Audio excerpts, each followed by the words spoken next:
Today we are out here in Spring Branch, Texas. We have some friends of ours from Canada. Guess they heard about us on the internet or whatever, and they've had some adventures getting down here from the Edmonton, Alberta area. Had a couple of how do you say this? Improvised repairs on their way down here, and Nick is back here working in the back.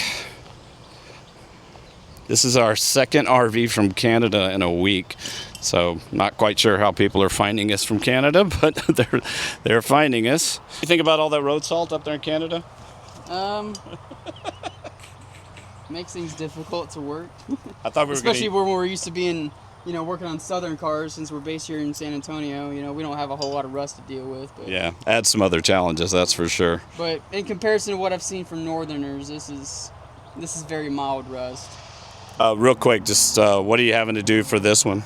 So this one, initially, we're putting in the expansion valve, receiver dryer, and then hooking up his AC lines because he had work done in Canada, but he was trying to get down to the States, and he had a storm right behind him, so he had to take off prematurely.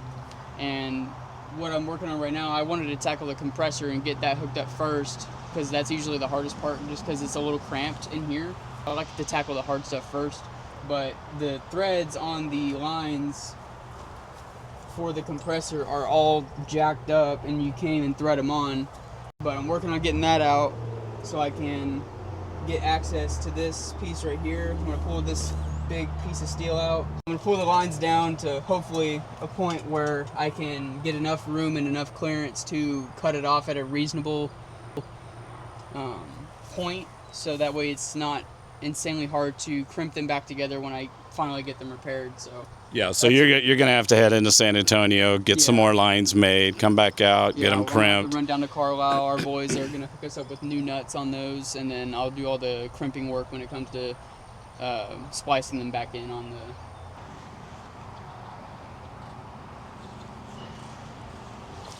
All right, Nick. So what do we find out? All right, so while trying to install his lines, I discovered that his lines didn't go on.